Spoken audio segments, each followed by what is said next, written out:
Welcome, travelers, to PA's Nightmare Wednesdays. As always, welcome to my realm of nightmares. Allow me to be your personal assistant in my realm. Come in, take a seat, get comfortable, for when you step into my realm, there's no stepping out.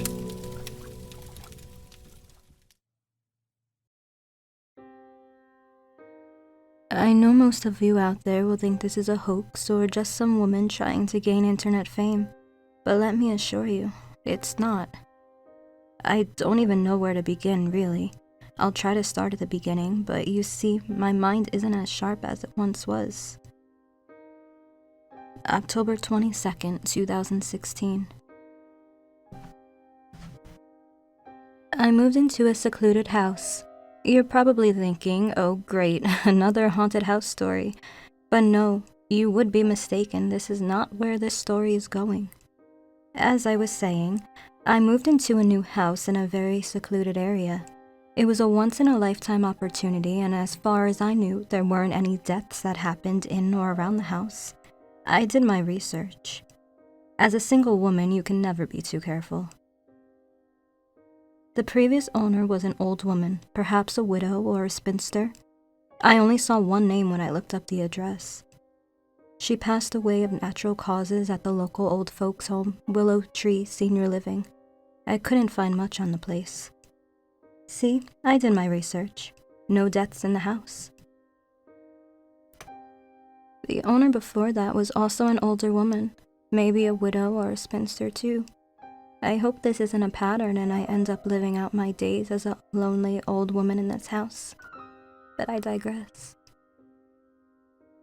It seemed too good to be true at the time. The only stipulation my realtor had given me was that at no point in time was I ever allowed to cut down the horrific-looking tree that peered into my bedroom window. I thought to myself, well, what an odd clause. And without probing any further, I signed my name on the dotted line. But I should have trusted my instincts. Upon settling in, I don't recall any weird instances, no odd smells coming from the basement or anything like that. Life was good and I was truly happy. October 22nd, 2017. A year had gone by and I finally made my house my own. New floors were installed and a fresh coat of paint gave the house new light. I even knocked down a few walls to give it that open floor plan.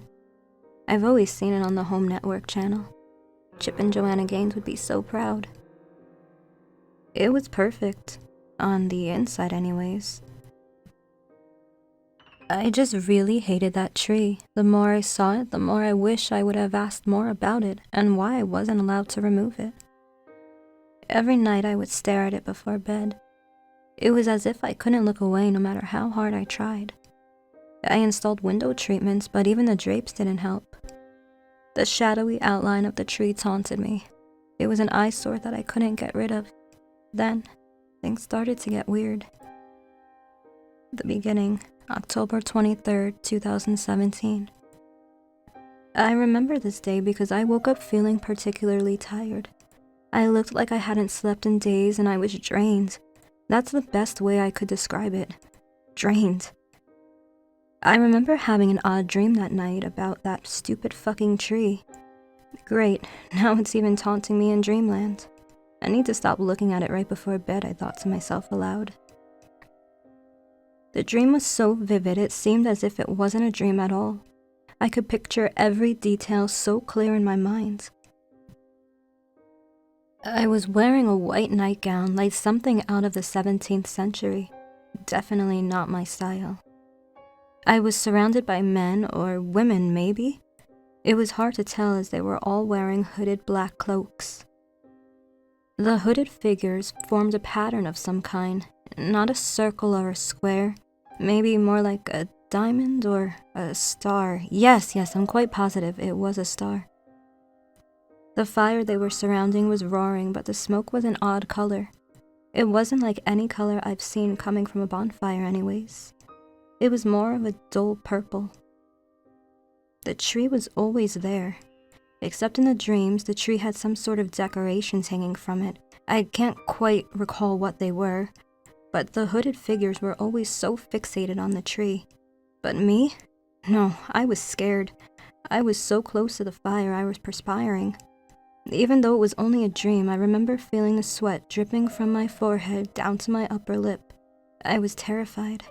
I felt paralyzed. As I stood there, unable to move or speak, I realized the figures were saying something, or actually it was more like a chant of some kind. It was some otherworldly language that I could not for the life of me understand. I kept trying to speak and ask them what they wanted, what they were saying, but they looked straight through me, as though I wasn't even there. Not knowing what else to do, I pinched myself. I pinched myself so hard that when I woke up, I had a bruise in the exact same spot. I guess I must have done it to myself in real life too. I had wondered if I was so tired because my mind was running wild all night and didn't allow my brain to have peaceful, tranquil dreams. When I finally did wake up, I put on an extra bold pot of coffee and stared at myself in the mirror. Jeez, I really need a better eye cream, and is that a gray hair? I guess that's just what getting older entails. October 24th through October 30th, 2017. The same dream every night. The same damn dream. No, more like a nightmare. Over and over. The bruises on my arm from these pinches are now alarming. My entire arm is covered in purplish yellow bruising, and my eyes, they're so tired. They look tired, they feel tired. I'm just so tired. I don't want to close my eyes in fear of falling back to sleep. There are more gray hairs than black covering my head at this point. This can't be normal for a 26-year-old, I don't think. The more I sleep, the older I look the next day. At first, I thought it was just part of getting older, but this, my friends, this is not normal. Something is draining the life out of me. I can barely function at work. Coffee, energy drinks, nothing is keeping me from dozing off. Whenever I close my eyes, I see it replaying in my mind. The hooded figures, the purple smoke, the tree. Then I hear it, the chanting, the crackling of the fire, my tired voice trying to get their attention. This can't be right. Morning of October 31st, 2017. Halloween night, one of my most hated nights of the year. I loved how secluded I was. No need to buy candy. I highly doubted that anyone would bring their children into this neck of the woods. I was trying hard not to fall asleep, but found it very difficult to resist the temptation of my bed. Maybe if I just close my eyes for 5 minutes and set an alarm, I won't have the nightmare. Evening of October 31st.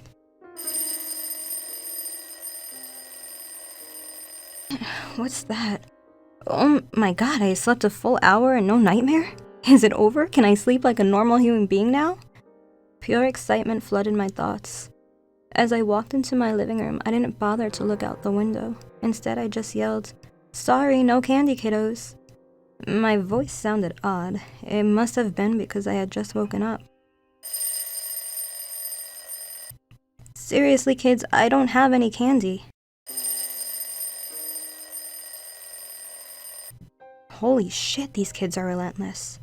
Storming to the door, I was ready to tell them once again I had no candy. As I went to open the door, I caught a glimpse of myself in the entryway mirror. What I saw in that mirror could not have been true. This couldn't be me. Horrified by this sight, I stumbled and tripped. I looked down at my hands to see not those of a young woman, but wrinkled hands with rotting fingernails. My hair was completely white. It was long and straggly, no longer the neat black hair I usually kept. I tried to speak, but nothing would come out. I felt paralyzed. I felt like I did in a nightmare. I mustered up all my strength and tried to pinch myself. Wake up, wake up, wake up. From the window I could see purple smoke and hear the chanting. This couldn't be real. Wake up, wake up. With the little strength I regained, I pinched myself as hard as I could. Nothing. I was still seeing the smoke. I was still unable to speak. I was frozen. The hooded figures were no longer surrounding the fire. They were pounding harder and harder on my door. I slid my body across the floor and managed to reach my cell phone. It took all I had in me, but I managed to dial 911. October 31st, 2019. It's been 2 years since I left that house with that godforsaken tree. 2 years that I've been locked away in this facility. When the cops found me, I was nothing but a crazy old woman telling a tale about a tree that took my youth. They never found the young woman who lived in the house, so they pinned her disappearance on me, saying how I must have drowned her in the lake. Me, a feeble young woman drowning someone in the lake. It didn't make much sense to me either. The tree, however, it's never left me. The more I sleep, the older I get. I too shall live out my last of days at Willow Tree Psychiatric Center like the owners of the house before me. I must have done my research incorrectly.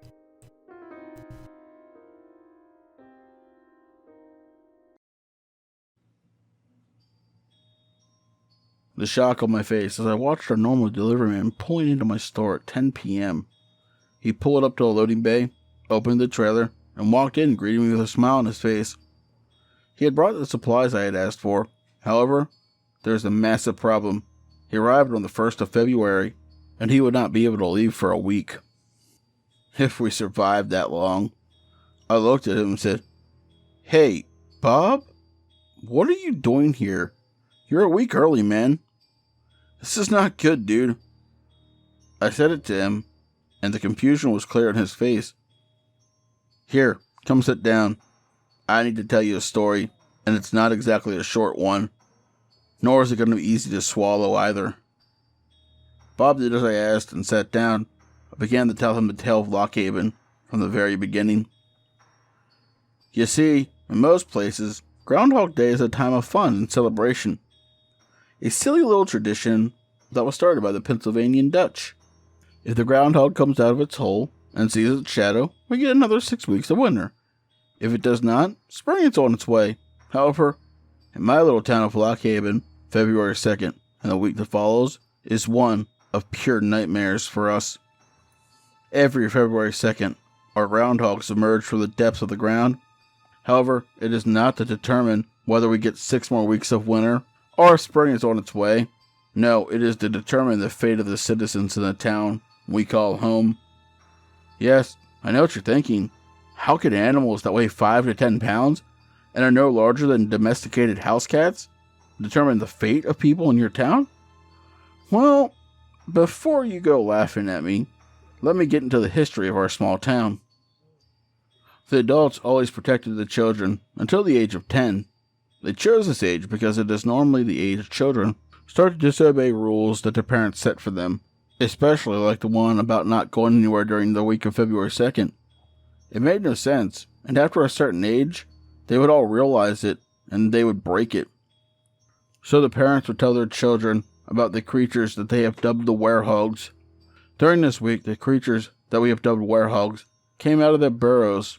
At first, they looked normal enough, except that they have solid red eyes, iris, sclera, and the pupils are all the same color. But the second it gets dark, they transform into these abominations. Think of a bear, but then give it 2 massive fangs akin to the saber-toothed tiger, massive claws on each of its 4 legs. The thing on all 4s stands as tall as the dire wolf of old. In short, imagine a roided-out ground dog with a bloodlust and night vision, and that's pretty much what you get. This thing is a perfect hunter, and no one has ever lived that has had a face-to-face encounter with it. But that does not mean you're safe during the day either.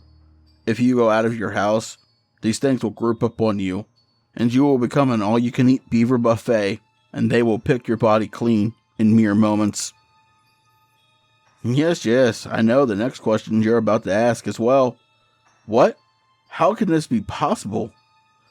Well, you see, that is what I'm building up to. According to my family, during the 18th century, there were many tribes of Native Americans that called this land home. They were the Sioux, the Crows, and the Blackfeet. During this time period, the steady flow of European settlers started to take the land away from the tribes. We can't be sure, but we think that the shamans of each tribe called forth a curse to this land because no one that is a descendant of one of the original European settlers can leave this land. They cross the boundary that is set forth by the Welcome to Lockhaven sign. Blood pours from their eyes and ears until they die. However, they also demand blood every year, so they created 3 protectors of this land. The werehogs, as we call them. So, welcome to Lockhaven. You have picked a piss poor time to visit, and I'm afraid you were stuck here for the entire week. What in the hell do you mean I'm stuck here for a week? Bob, our delivery man, said in frustration. Look, man, I don't make the rules here. This is why we tell you guys never to come here during the week. What in the hell are you doing here anyways? I asked him curiously. What in the hell do you mean? You called me telling me you needed an emergency supply run weeks ago. He practically shouted at me. Bob, I didn't call you saying that, man. I said I needed a shipment ASAP after February 10th. Because I was running low, I corrected him. The look on his face was a mix of pure rage and annoyance. Yeah, that was your message, but I was trying to do you a bloody favor, you ungrateful asshole. He shouted red in the face. As I realized exactly what was happening here, I looked at him. Bob, I'm sorry, dude. I'm not trying to be ungrateful here. In fact, any other time, I would have given you a kiss. I am very hard on supplies for the town. However, it is nearing midnight, and the first night of the feast. They are the most vicious and hungry. There is no way we can get you out of here tonight. However, maybe tomorrow morning, I would not risk it if I were you. I will have to call dispatch and tell them something. What do you recommend? He honestly asked. I would tell them the truth, or at least part of it.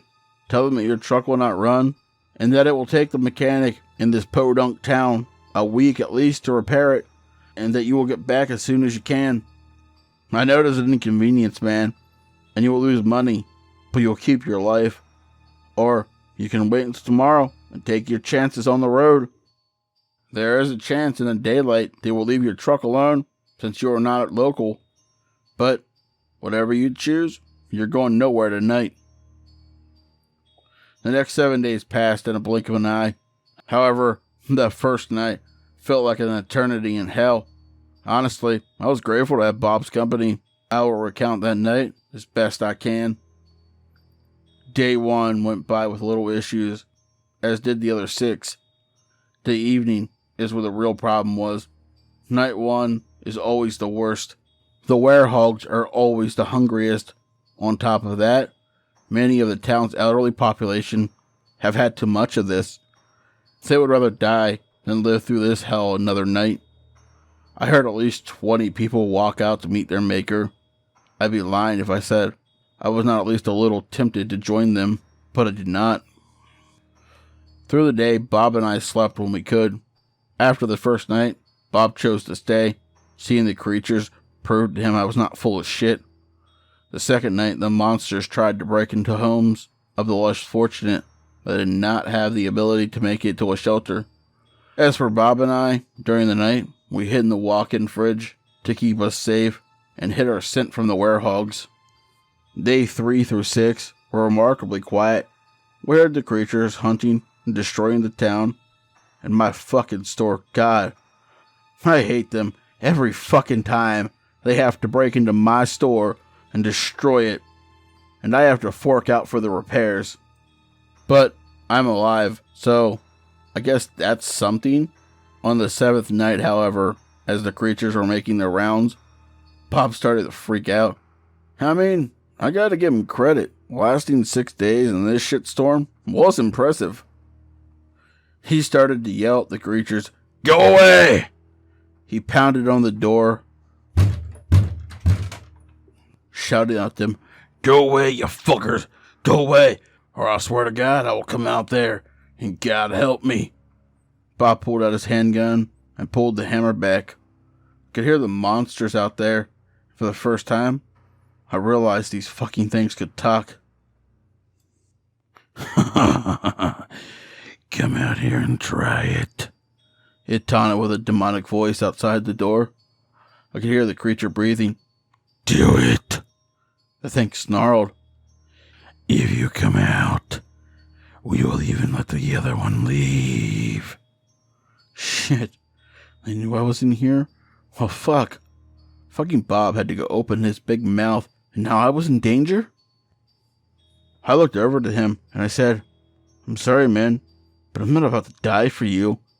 He was confused, until my fist caught him in the jaw and I opened the door.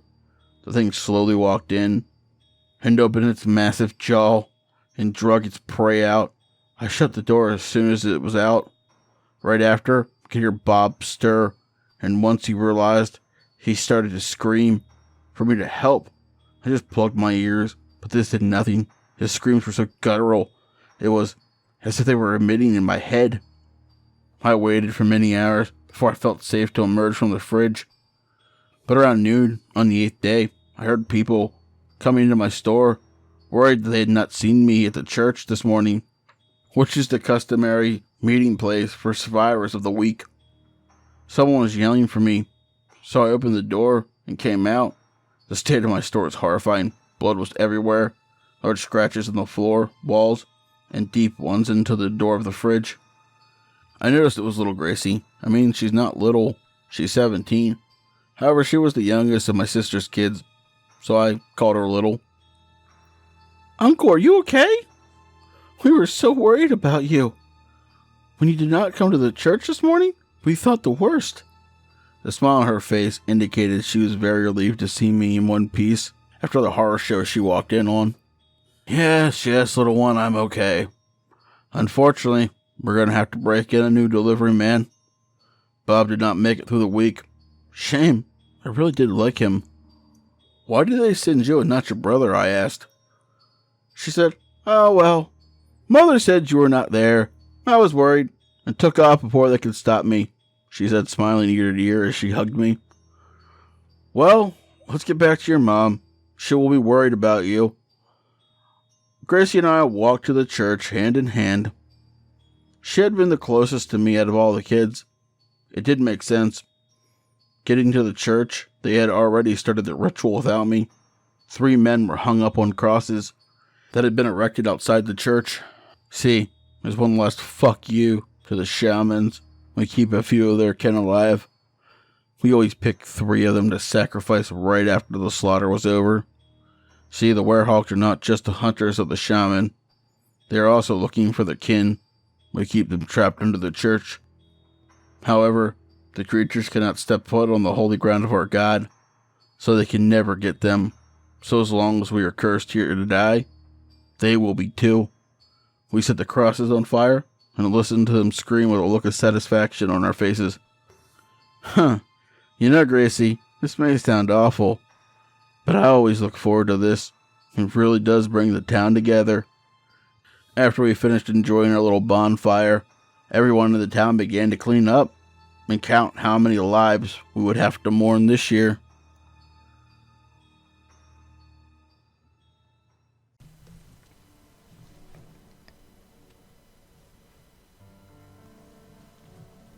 I've always been fascinated by the story of Bloody Mary.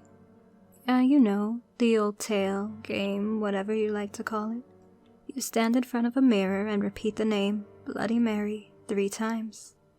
Bloody Mary appears and tells you the name of your soulmate. Sounds harmless enough, right? It was popular amongst us as children at sleepovers, and it never seemed to work. It was like some sort of hoax we would coerce each other into playing. Then, we would normally frighten each other throughout the night.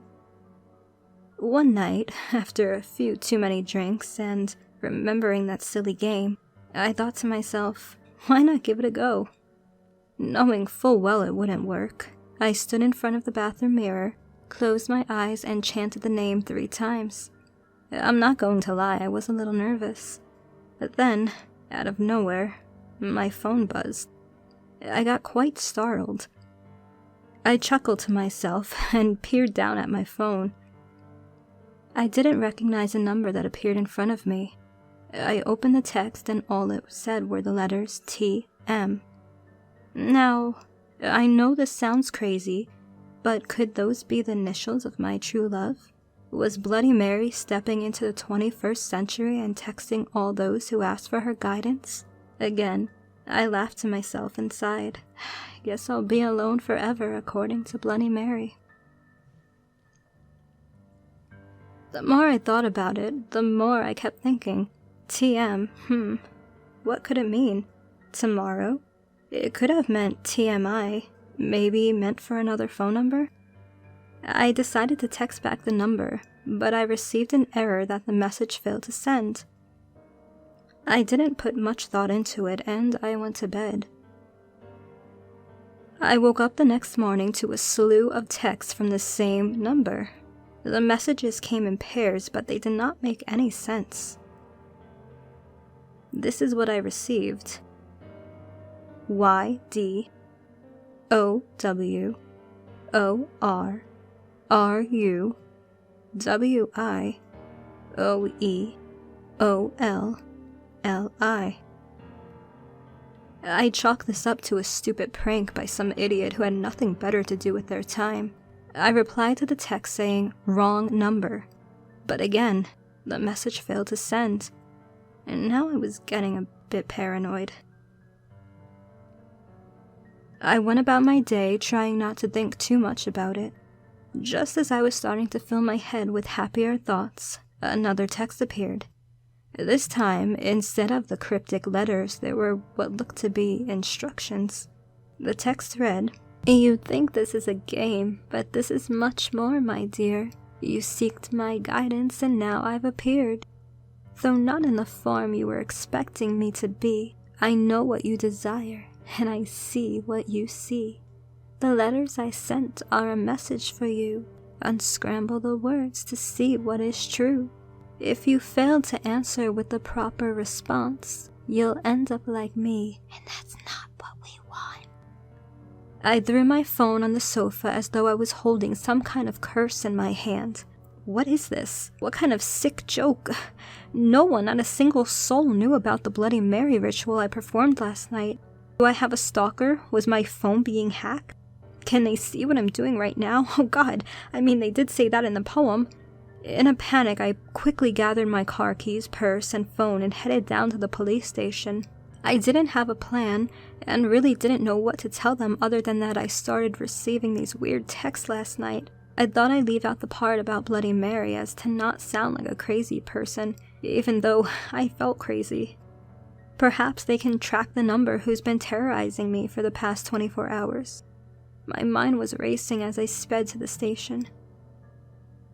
Just as I was about to pull in, my phone buzzed again. I jumped out of my seat. The text read, "The police? No, silly girl, this is not what I said. If you go inside, you'll end up dead." Those words sent a shiver down my spine. They can see everything I'm doing. They must be using my phone camera to spy on me, or worse, someone's following me. I felt paranoid. I felt crazy. This is so stupid. Just walk inside, tell the police what's going on, I said to myself. Instead, I sat in my car sobbing, trying to get it together. I grabbed a paper and pen I had in my car. I pulled up the text and wrote out every letter that appeared on the screen. They were in no particular order, which made it even harder to decipher. I knew this was going to take forever to figure out, so I decided it would be best to go back to my house and focus on it.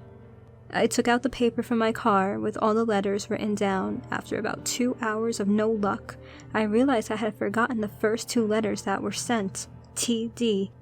I searched the internet for a word unscrambling app or something to help, and to my surprise, there were quite a few. I clicked on the first one. It was free and it had 5 stars. Perfect. I entered in the letters YDOWORRUWIOLLITD.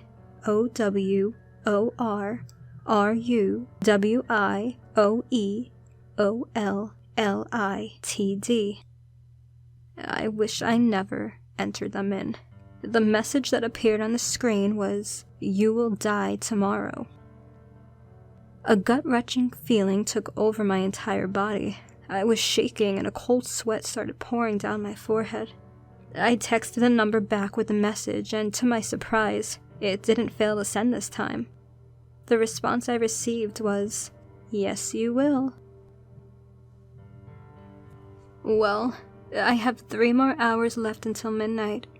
I've locked up all my doors and boarded all the windows.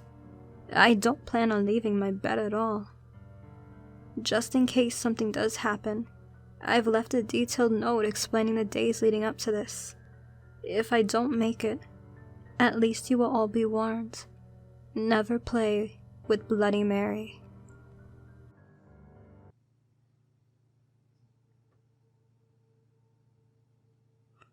Tonight's stories were from Danie Dreadful and myself.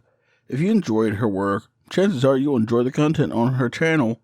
Her links will be in the description below. Please do check her out, as she's a very fantastic narrator and a great friend to this channel. Unfortunately, this week there will be no word of the week. It will return next week, though. But as always, if you'd like to walk around representing my realm and gaining you new travelers, the link to my merch store will be in the description below.